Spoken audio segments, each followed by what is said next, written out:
I'm Julie Zenner along with Dennis Anderson, and here's what's coming up on Almanac North. Should the sale of alcoholic beverages be allowed in eastern Duluth? The question is on the city ballot this fall, and tonight we will learn about the history of Duluth's dry neighborhoods. Good news this week for a proposed center for homeless youth in Duluth.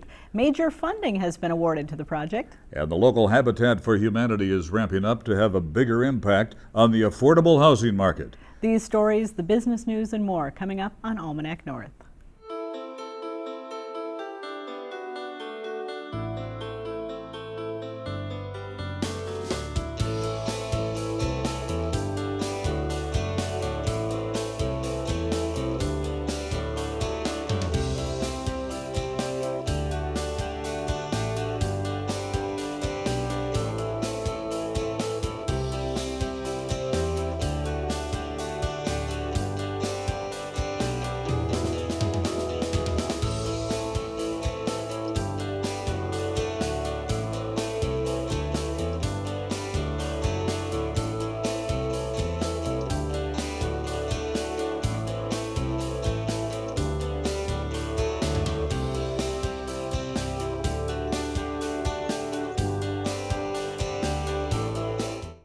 Hello and welcome to Almanac North. Thanks for watching. And Denny, it looks like the rain will just about put an end to our fall colors around here. Almost hard-pressed to find leaves still on trees, but depends on where you live. Yeah, it's better than snow. I guess so. Don't have to shovel. All right.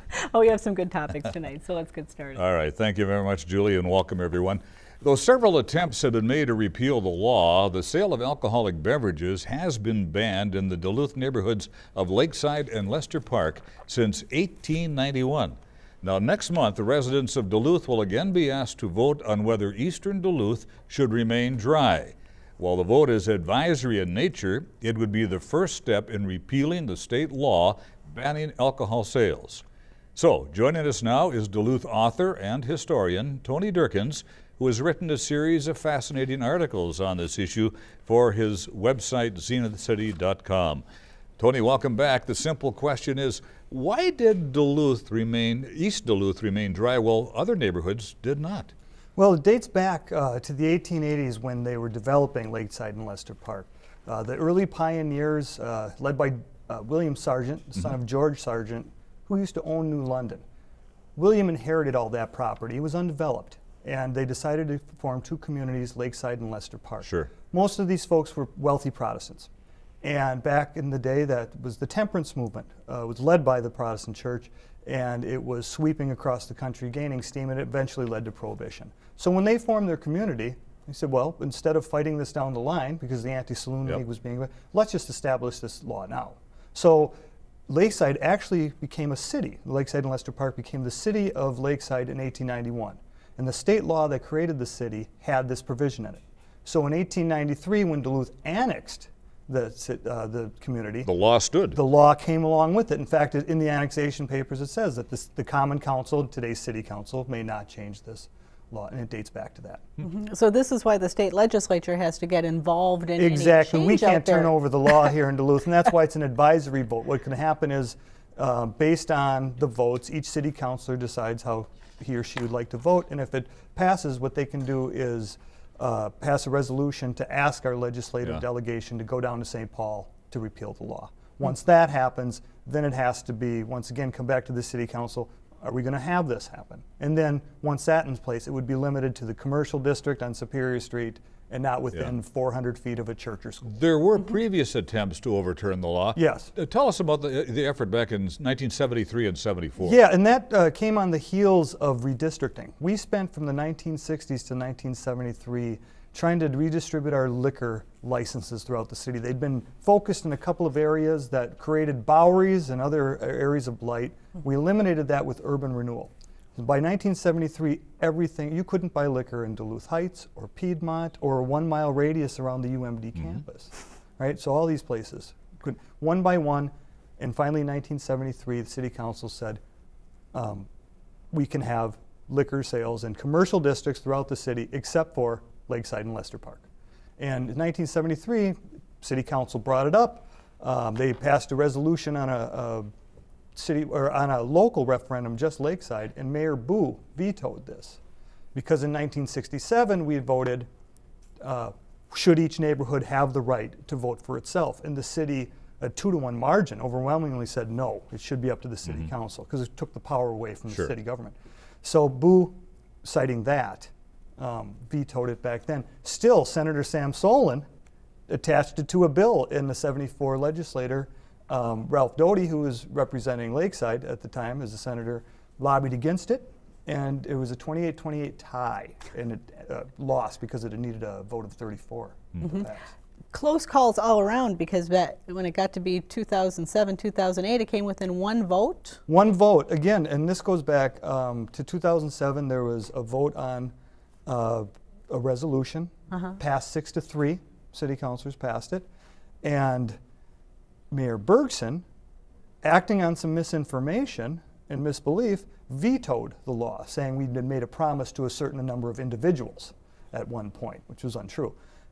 He vetoed it, and the city council overrode the veto, passed it. And then when Mayor Ness took over in 2000, he said, instead of sending this to the legislature, I'd like to bring it to a referendum vote for Lakeside voters. And the city council said, okay, we'll let you do that. That happened in 2008, and that ended in a difference of 1 vote. Isn't that something? Yeah, and that was, just, again, advisory, but I know that the city councilors from the area have often said, those running for office right now said that it would have to be overwhelming for them to. If Lakeside should ever become wet, there are some safeguards in place for the neighborhoods. Oh yeah. Talk about those a little bit. You has to be in a commercial district. That would be along Superior Street in the existing commercial district. Can't be within 400 feet of a church or school. So the fears of one city council candidate that somebody's going to open a liquor store next door, knock down the house next door and build that won't happen. Now we have about only a minute, but your articles on Zenith City are really fascinating when you looked at the history, the colorful history of liquor in this community. What are some of the things that were maybe quirky or surprised you the most looking at it that might drive people to read these articles? This is, and we've got a series of 5 of them, including a profile of Myrtle Marshall, the hero of Lakeside. They called her the Grande Dame. We have these laws in the 30s and 40s, no live music. No jukeboxes. They were banned because they could lead to dancing. You couldn't dance on Sundays in Duluth until the early 70s. So we had all these different laws in place that we saw eventually were changed because they were considered outdated. They no longer fit societal norms. A lot of people look at the Lakeside law as the same thing. Its time served its purpose in the time it was created, and at this point, some people feel that its time has come and gone. All right. Duluth historian Tony Dierckins, thank you very much. Thanks for having me. Appreciate it. Thank you.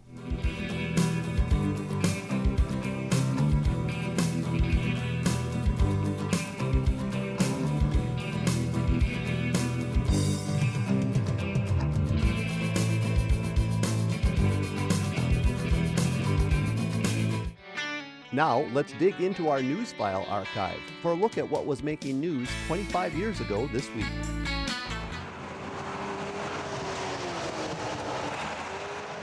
The downed trees and limbs were so thick around one Virginia man's yard, he said it looked like a disaster area. It was actually like a tornado hit the area, because you could hear a rumble and the limbs would bounce off my house, and like we had to dodge the limbs dropping from the trees to try to move my car and my bucket truck out of the way. The white surprise, up to a foot in some areas, left many motorists in ditches and forced people to take out their scrapers and snow shovels a month early. But the storm was a serious matter for dozens of weary utility workers who chipped ice from downed power lines and took calls from customers who had no electricity. The crews are out working, and we hope to have the power on shortly. We've had trouble with wet, heavy snow bringing trees into the lines and tree branches. We've also found lightning damage out in the field, so that there's hardware that's been damaged. So it's an arduous process to get it all repaired. Damage to most of the power lines has been so extensive that officials are saying that it'll be several days before most people get their power back on. And for many residents, that will mean another cold night in the wake of the storm. For Evening Edition, John Gagnon, KDLH News.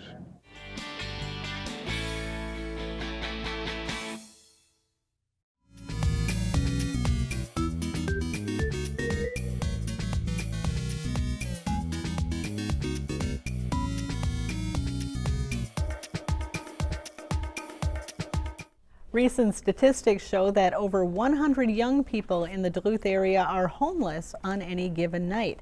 Now, thanks in large part to funding from the Minnesota Housing Finance Agency, many of those kids will soon have a shelter to help keep them off the streets. Lutheran Social Service was awarded this funding this week for its Center for Changing Lives. And joining us with more is Jennifer Julsrud, a Duluth City Councilor who is also on the Lutheran Social Service State Board of Directors. And Bob Sherman is the Capital Campaign Director for the proposed center. And thanks to both of you for being here. Appreciate it. Thanks for having us. Councilor, how great is the need for this type of services in Duluth? Well, we've seen that with our services at LSS that we touch over 600 kids a year. So we're hoping to use this as a resource center that helps prevent homelessness with these kids. Talk about where the center will be located and what kind of housing options and services will be available there. This will be a new 27,000 square foot facility that will be on Superior Street between 14th and 15th Avenue East, right by the Anytime Fitness down there. It's a wonderful site owned by the Kohler family. They've been really generous to us, and it's going to be a wonderful new facility. It's going to be brightly colored and have a great view of the lake and a wonderful home for these kids that need help. Bob, a major piece of financing is now in place. Tell us about that. Well, we have been successful in getting $4.2 million from the state of Minnesota through Minnesota Housing Finance Agency through low-income housing bonds, and this has been a 2-year process for us. It's never easy. Minnesota Housing is a great steward of taxpayer money, and they make us jump through the hoops, but as of Friday, we were awarded this $4.2 million grant, and we're now closing in on $8 million in total of our $9.5 million campaign goal. So the capital campaign is for that remainder of the funding that is necessary. That's right. And how much will the city be asked to put in on this?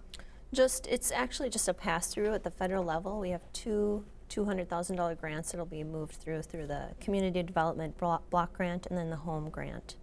And is that a conflict of interest for you being on the council and also serving on the board here? Yeah, so I'm gonna refrain from voting on those pieces. Yeah. When you look ahead now, when do you hope to open? When do you hope to break ground? Are we looking at the immediate future? This spring we hope to break ground and then have the building finished in 2017. Ah, not that far off, actually. Which is exciting because in looking through our archives recently and our 150th anniversary of LSS, we found that Duluth has actually been, or LSS has actually been in Duluth for 100 years. We first started here with an orphanage. So is Duluth making progress towards solving the problem of homeless youth at this point? I have to say that it is. This city, this whole region has a great heart for taking care of homeless kids. These are our kids, you know, there but for the grace of God go my children. And we've had every major foundation in this city, Ordine Foundation, Northland, Duluth Superior, every one of them. But what's really phenomenal is we've had 60 to 70% of the money coming in from the Twin Cities, which is kind of hard to do. So we're seeing great support here. We've had almost 1,200 individuals that have made gifts to this. So this is a real community effort. As Bob, well as go ahead, Jennifer. congregations. We've had a lot of congregations. We have 57 church congregations. Really? Yes. Talk to us a little bit about, it'll be more than just housing there. Will there be other services also available through that facility? The goal is really to be a resource center and what's the word? Consolidate all the services we currently provide to kids in risk of being homeless. We have 8 at-risk youth programs here that help keep kids in school. Our largest source of homeless youth are kids that age out of foster care because for the most part that support ends at age 18. But we'll have all 8 of those programs. We'll have 10 transitional housing units. We have 6 now, so we'll add 4 more to that and move into this wonderful new building. And then for the first time ever, we will have permanent subsidized housing that is subsidized by the federal government through the so-called Section 8 vouchers. You hope to be able to replicate this design then? Well, we hope so. You know, the architects have to sort it all out, but we're hoping that it's going to be a bright, great-looking facility.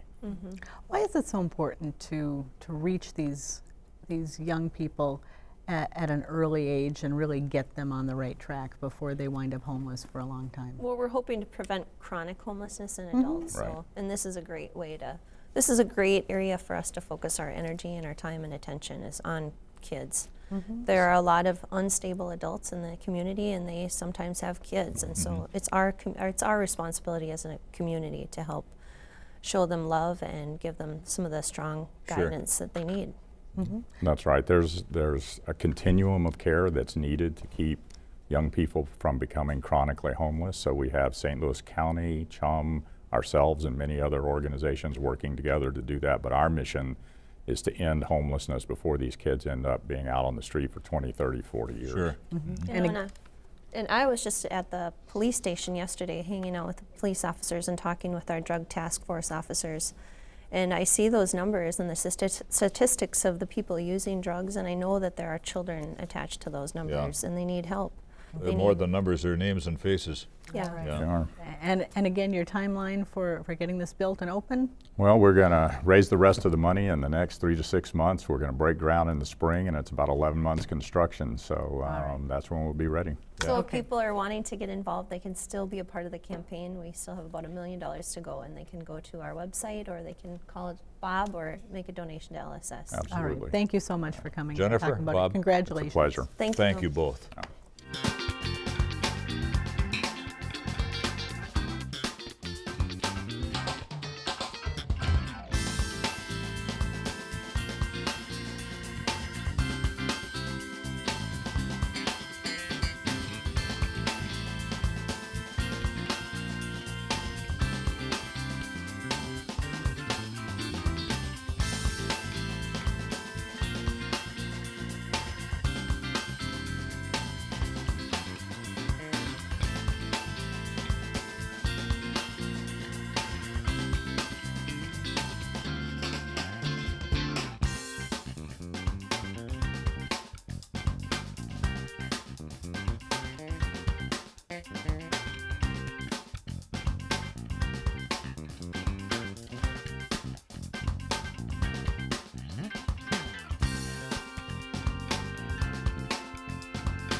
Since its founding in Georgia in 1976, Habitat for Humanity has built or repaired more than 600,000 homes for families around the world. Now, in recent years, a local arm of the organization, Western Lake Superior Habitat for Humanity, has struggled to find firm footing in the midst of change and consolidation. Now, the organization is moving forward with the goal of helping address the low-income housing needs in the region. Joining us is David Clanaugh, the Executive Director of the Western Lake Superior Habitat for Humanity, and Teresa Bacchus manages Habitat's Restore operation that helps recycle new and used home improvement items. Thank you both for being here. And David, the local Habitat has been through some changes. Can you talk about that a little bit? Yeah, it used to be 4 different county habitats. Each one was their own affiliate. They were largely volunteer-driven. Which is sort of how the habitat model emerged. But what happens then is you really sort of have an ebb and flow, depending upon the availability of volunteers, the leadership. And so that made for just a lot of sort of ups and downs in producing housing and not really sort of realizing, if you will, an economy of scale with a nonprofit organizational structure that can really be more consistent in terms of delivering programs. So there's been, over the past 4 years, especially the last 5 years, most of the merger activity has occurred. And my predecessors, Daryl Yankee and Dave Nonemacher, they really started laying some pieces in place to make a transition to sort of a more mature nonprofit organizational structure. So you don't need quite as many volunteers, perhaps, as you used to have? No, actually, that's not true. We need more volunteers. You need more volunteers. But we're developing organizational capacity to make better use of our volunteers. You know, to make the highest use of their time, there you go. You got to plan, you got to get materials ordered well in advance, you got to assess what types of things need to be done on a job site. And so we need the right kind of staffing model. You know, we need to develop our staffing so that those folks are in place to really unleash the volunteers that are just, I mean, in my few weeks, I've run across many volunteers who were formerly involved, but because of our organizational structure, they haven't been kept engaged as well as they would like. So we're trying to revitalize that. Yeah. And a lot of those volunteers work at Restore, I understand, too. Talk about Restore, because some of those materials for the houses, I understand, come from there and pass through there? Yeah, the Restore was developed actually by volunteers, because people would come and want to donate items, you know, for the housing projects, but you could only put so many toilets in a house, so they needed a place to put them. So instead of putting them in storage, we created the Restore, which is a discount home improvement store. So everything there is donated, and then it's 90% volunteer ran. And people bring stuff in, and whatever can be used into any of the housing projects, we just take and utilize it there, which saves lots of money for the homeowners. Because what, you know, the product that's put into the house, that homeowner then incurs that cost, you know, as part of their mortgage. Can the general public take advantage of that? Anybody can come and shop. Anybody can donate. We get donates from homeowners, businesses, contractors. Anyone can bring in their good, useful items.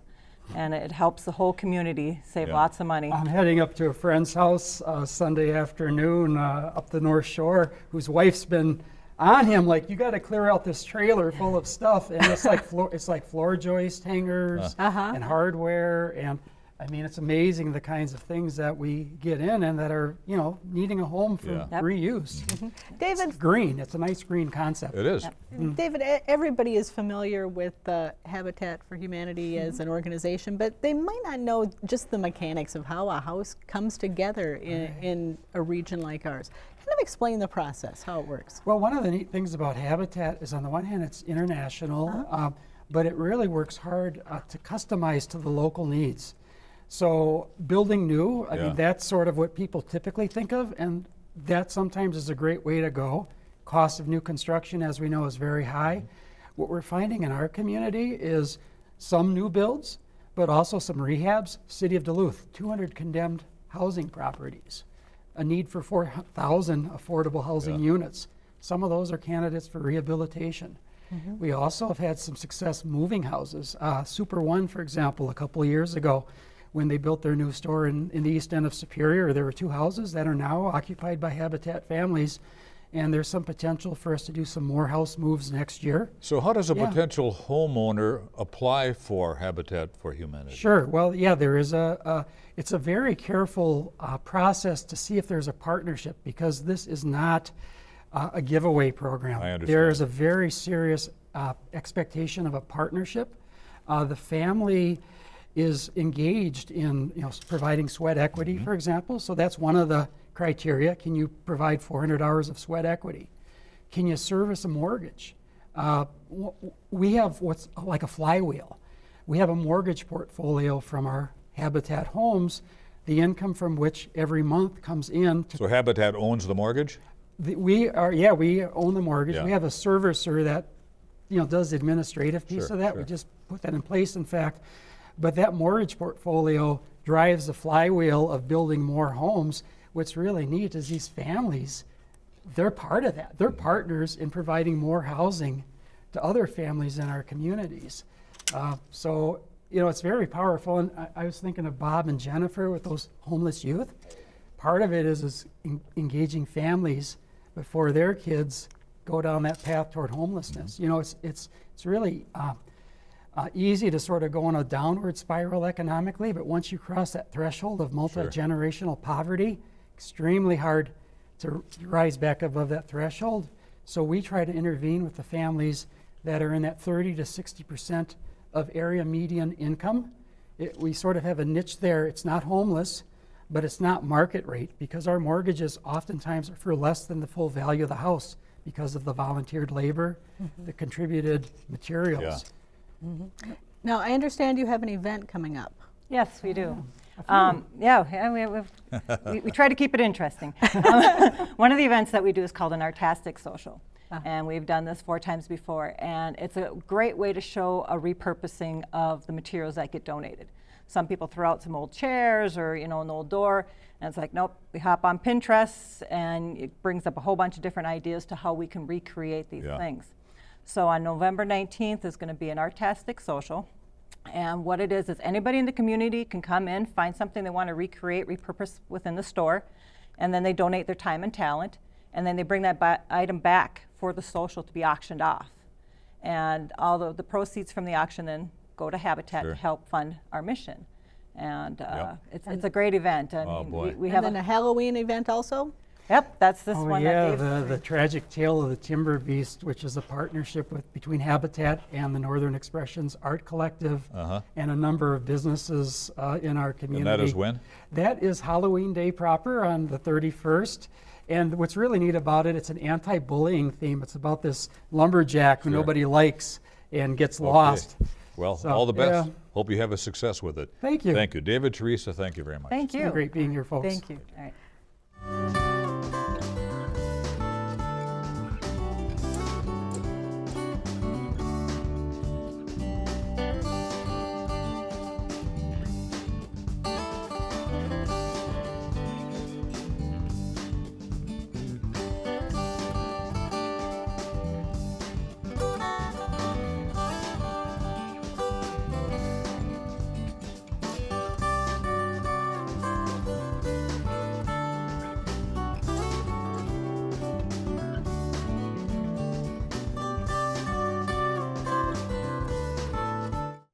It's time for the week's top stories from Business North. A rift between Cliffs Natural Resources and Esser Steel, Minnesota is gaining intensity as the mining and steel industry struggle. Last week, Cliffs president Lourenco Goncalves told the Mesaba Daily News he would shut down an Iron Range plant the same day Esser Steel begins mining. By this Monday, he reversed his position, saying Cliffs has no such plans. Cliffs has objected to a state of Minnesota loan to Esser, complaining the firm has not followed through on plans to also develop a steel mill. The firms are also parties in a lawsuit against each other over an unrelated supply agreement. 38 area companies have asked Governor Mark Dayton to reject the Polymet copper nickel mining plant. The Downstream Business Coalition says it supports iron ore mining but believes non-ferrous mining might spread toxic materials into the region's fresh water. Citing environmental documents, members contend pollution will remain for hundreds of years at the mine and plant sites. As an alternative to non-ferrous mining, they say the state should instead invest money into sustainable local business development. Essentia Health and UCare have partnered to provide a new Medicare Advantage plan. It will allow Minnesota residents in 10 northern counties who are eligible for Medicare to receive their health care through Essentia Health facilities. UCare, a nonprofit health plan, will provide administrative services such as billing, claims, marketing, and sales support. There will be 2 coverage options with enrollment between now and December the 7th. For more on these and other stories, visit businessnorth.com. Our time is nearly up, so call now if you have a comment. Dial 218-788-2849 to leave a message or send an email to almanacnorth@wdse.org. For the latest news and information from the station, visit the WDSE website where you'll find updates on your favorite local shows and a complete program schedule. And Denny, really no early snowstorms in our forecast so far, but it can't be too far away. A couple of months ago, I saw snow in the Canadian Rockies, but like you say, it's knocking on our door. Maybe not tomorrow, but soon. I've seen a couple flurries. For Denny and the crew here at Almanac North, I'm Julie Zenner. Have a great weekend, everyone.